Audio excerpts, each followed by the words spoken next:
Hello प्यारे विद्यार्थियों, तो कैसे हैं आप सभी। आशा करता हूँ आप लोग अच्छे होंगे। तो आज के इस वीडियो में मैं आप लोग को कक्षा 10 का विज्ञान सेट नंबर 3 2020 का पेपर कोड 824 एनएल का केमिस्ट्री का पेपर सॉल्व कराऊंगा। इसमें फिजिक्स और बायो को सॉल्व कर दिया गया है। तो चलिए केमिस्ट्री का सोल्यूशन हम लोग देखते हैं। केमिस्ट्री का पोर्शन स्टार्ट होता है खंड खा से, रसायन विज्ञान। 5वें क्वेश्चन से स्टार्ट होता है। चलिए इसका सोल्यूशन देखते हैं। 5वें का नंबर का क्वेश्चन है, निम्नलिखित में एल्डिहाइड है तो मेथेनल। एल्डिहाइड में फंक्शनल ग्रुप क्या होता है? एल होता है ना, एल लगाते हैं तो अल लगा है यहाँ पर, ये हो जाएगा ऑप्शन सही। चलिए खा नंबर, सल्फ्यूरिक एसिड के जलीय विलयन का पीएच मान होता है। तो ये एसिड है तो इसका पीएच मान क्या होगा? 7 से कम होगा, ये ऑप्शन सही हो जाएगा। ग नंबर है, निम्नलिखित में से कौन सी धातु अम्ल से हाइड्रोजन गैस विस्थापित नहीं करेगी?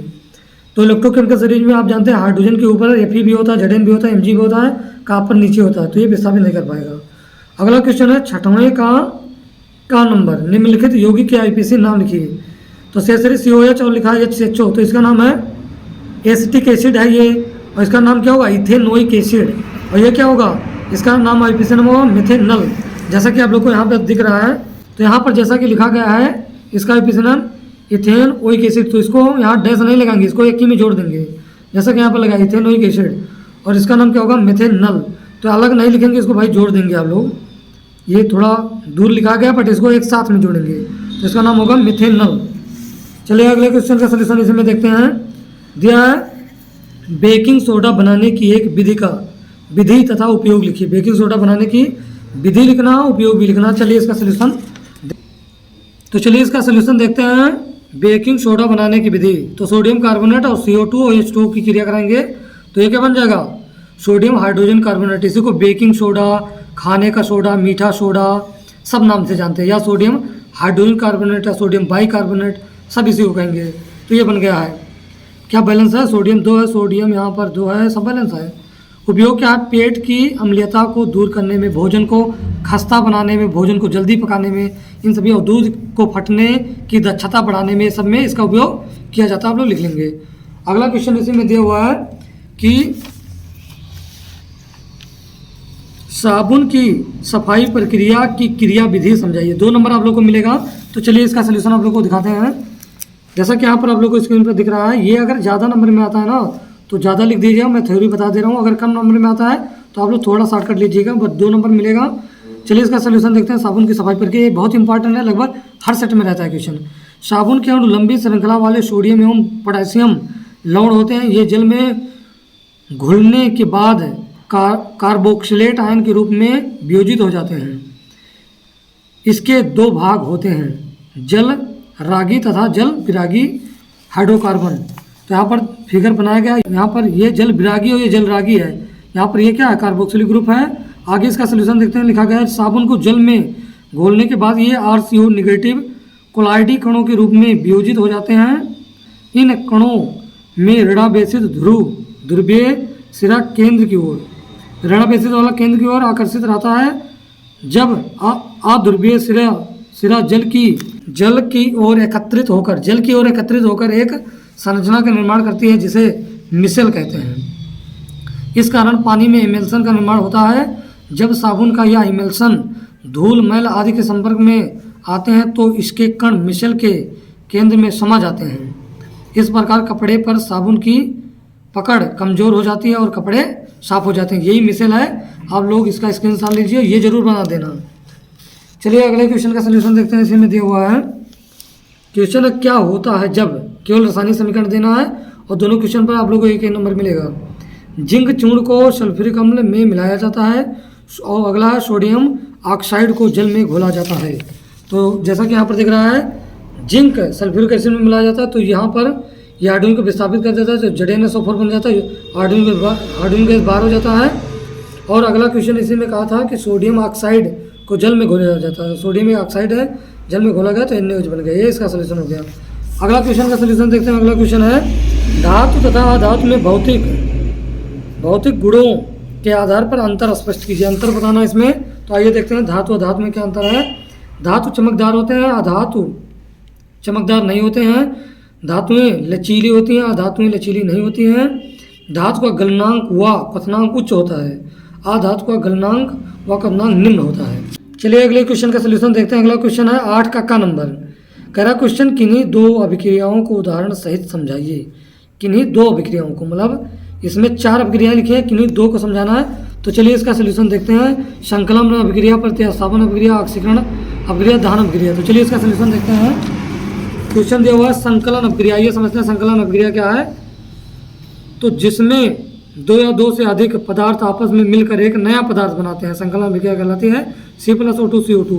प्रतिस्थापन अभिक्रिया ये समझते हैं। प्रतिस्थापन अभिक्रिया क्या होती है, वह रासायनिक अभिक्रिया जिसमें अधिक क्रियाशील तत्व कम क्रियाशील वाले तत्वों को उसकी यौगिक या परमाणु को विस्थापित कर देते हैं, प्रतिस्थापन अभिक्रिया कहलाती है। मतलब इसमें हायर रिएक्टिव जो होगा वो कम रिएक्टिव वाले धातु को क्या करेगा, उसके यौगिक से प्रतिस्थापित करता है। जैसा कि यहाँ पर दिखाया गया है, यहाँ पर कॉपर से Fe ज़्यादा रिएक्टिव था, ज़्यादा क्रियाशील है ये इलेक्ट्रोकेमिकल शरीर में, इससे ऊपर है, इसलिए FeCO को यहाँ पर विस्थापित कर दिया गया। तो यहाँ पर कॉपर सल्फेट बना था, यहाँ पर बना फेरस सल्फेट और CO बार हो गया। ऑक्सीकरण अभिक्रिया क्या होती है, आप लोग को ये तो पता ही होगा कि ऐसी रासायनिक अभिक्रिया जिसमें ऑक्सीजन की वृद्धि तथा हाइड्रोजन की कमी होती है, ऑक्सीकरण अभिक्रिया कहलाती है। लिखा गया है वह रासायनिक अभिक्रिया जिसमें ऑक्सीजन की वृद्धि तथा हाइड्रोजन की कमी होती है, ऑक्सीकरण अभिक्रिया कहलाती है। एग्जाम्पल के लिए 2Mg+O2, तो MgO बना, यहाँ पर ऑक्सीजन जो है Mg में जुड़ गया, तो ऑक्सीजन का क्या हो रहा है, गेन हो रहा है, ऑक्सीजन वृद्धि हो रही है, तो यह ऑक्सीकरण अभिक्रिया है। आइए दहन अभिक्रिया समझते हैं। सभी कार्बनिक यौगिक O2 दहन पर CO2 वाष्प बनाता तथा ऊष्मा एवं प्रकाश मुक्त होती है, दहन अभिक्रिया कहलाती है। C+O2 मिलाएगा, CO2 बना, और मीथेन का O2 के साथ क्रिया कराएगा तो CO2 और H2O, और ऊष्मा एवं प्रकाश क्या हो गया, बाहर हो गया। चलिए 8वें का ख नंबर क्वेश्चन का सोल्यूशन देखते हैं। निम्नलिखित तत्वों के युग्मों के संयोग से बनने वाले अस्थायी द्विअंगी यौगिक के सूत्र लिखिए। तो यहाँ पर Mg और M2 मिलेगा तो क्या बनेगा, K+O मिलेगा तो क्या बनेगा, AlO मिलेगा, क्या मिलेगा। आइए इसका सोल्यूशन देखते हैं। Mg और N2 को संयोग होता है तो Mg3N2 बनता है। आप जानते हैं नाइट्रोजन की बैलेंसी कितनी होती है, नाइट्रोजन की बैलेंसी 3 होती है, तो 3 यहाँ पर आ गया, और Mg का 2 होता है तो यहाँ पर 2 चला गया है। यहाँ पर N2 लिखा गया है, वही चीज़ यहाँ पर लिख दिया गया है। अगला K+O2 तो K2O बन जाएगा, और यहाँ पर Al और O2 को मिलाएंगे तो यहाँ पर Al2O3 बनेगा। बैलेंस करने के लिए ऑक्सीजन 3 दूना 6 हो गया, तो ऑक्सीजन कितना हो गया, 3 दूना 6, एल्युमिनियम 2 दूना 4 हो गया। ये इसका सोल्यूशन हो गया। तो चलिए 8वें का 8वां नंबर क्वेश्चन का सोल्यूशन देखते हैं। 8वें में का नंबर भी है और ख नंबर भी है। तो 8वें का 8वां का नंबर क्वेश्चन का सोल्यूशन देखते हैं। क्या होता है जब केवल रासायनिक समीकरण दीजिए, इसमें 4 रिएक्शन आप लोग को दिया हुआ है और 4 नंबर मिलेगा, प्रति रिएक्शन पे 1 नंबर दिया। एथेनॉल को अधिक शांत सल्फ्यूरिक अम्ल के साथ 443 केल्विन ताप पर गर्म किया जाता है। और दूसरा है एथेनोइक अम्ल सोडियम कार्बोनेट के साथ अभिक्रिया करता है। अगला है एथिल एसीटेट सोडियम हाइड्रोक्साइड के साथ अभिक्रिया करता है। अगला मीथेन का दहन होता है। तो चलिए इसका सोल्यूशन देखते हैं। तो पहला है एथेनॉल को अधिक शांत सल्फ्यूरिक एसिड के उपस्थिति में क्रिया किया, तो यहाँ पर एल्कीन बन गया है, H2O बाहर हो गया। दूसरा दिया था जब एसिटिक अम्ल सोडियम कार्बोनेट से क्रिया करता है तो ये बनाता है सोडियम एसीटेट, CO2 और H2O बाहर हो जाता है। अगला क्वेश्चन है,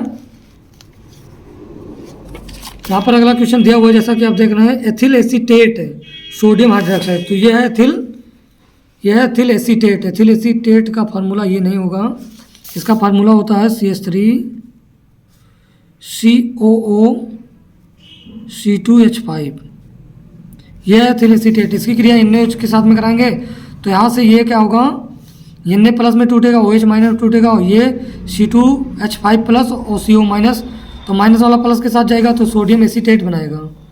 ये बनाएगा CH3, इसको आप लोग सही कर लेंगे, ये बनेगा CH3COO Na सोडियम एसीटेट और C2H5OH बनेगा। क्या बनेगा, C2H5OH एथिल अल्कोहल क्या बन जाएगा, एथिल अल्कोहल बाहर हो जाएगा। तो इसकी क्रिया करने पर यह कंपाउंड बनता है। चलिए अगला क्वेश्चन था मीथेन का दहन होता है। तो मीथेन का दहन कराते हैं तो CO2 और H2O बनता है। क्वेश्चन दिया हुआ है 8वें का अथवा का ख नंबर है, चांदी का एक तार कॉपर सल्फेट के विलयन में डुबोया गया तथा एक दूसरे बर्तन में एक तांबे का तार AgNO3 के विलयन में डुबोया गया। दोनों बर्तनों में होने वाली अभिक्रियाओं को कारण सहित स्पष्ट कीजिए। तो चलिए इसका कारण देखते हैं। Ag को कॉपर सल्फेट के विलयन में डुबोया गया, तो मैं इसको समझा दे रहा हूँ। Ag जो है ना सिल्वर, वो कॉपर से क्या है, कॉपर से नीचे है, इसलिए जो Ag होगा मतलब वो कॉपर का जो स्थान है वो Ag से ऊपर है, Ag का स्थान नीचे है, तो Ag कॉपर सल्फेट विलयन से विस्थापित नहीं कर पाएगा, तो इसलिए इसका आगे रिएक्शन होगा ही नहीं। अगला दिया कॉपर को AgNO3 के विलयन में डूबेगा, तो कॉपर Ag से ऊपर है, तो कॉपर क्या किया, AgNO3 विलयन से Ag को क्या कर दिया, विस्थापित कर दिया। तो जैसा कि यहाँ पर थ्योरी लिखा है, कॉपर Ag सिल्वर को विस्थापित कर देता है, क्योंकि विद्युत रासायनिक श्रेणी में कॉपर का स्थान Ag से ऊपर है। इसका रीजन ये है, सिंपली पूरा लिख देना, पूरा नंबर मिल जाएगा। चलिए इसी में लास्ट क्वेश्चन है 8वें का, अथवा का खा में दूसरा क्वेश्चन है, आयनिक यौगिक का गलनांक उच्च क्यों होता है, इसका रीजन क्या है। तो आइए इसका सोल्यूशन समझते हैं, क्या सोल्यूशन है, इसका रीजन क्या है ये समझते हैं। आयनिक यौगिक का गलनांक उच्च होता है क्योंकि विपरीत आवेश युक्त आयनों के मध्य उपस्थित परबल अंतर आयनिक आकर्षण बल को तोड़ने के लिए अधिक ऊर्जा की आवश्यकता होती है। जब दो परमाणुओं के मध्य इलेक्ट्रॉनों के पूर्ण स्थानांतरण के द्वारा बंध बनता है तो उसे आयनिक यौगिक कहते हैं या आयनिक बंध कहते हैं। तो इसका सोल्यूशन ये हो जाएगा। तो आप आशा करता हूँ आप लोग को जितना पता गया वो समझ में आया होगा। अब इसके आगे का सोल्यूशन मैं आप लोग को नेक्स्ट वीडियो में बताऊंगा। आप लोग पढ़ाई करते रहें। All the very best.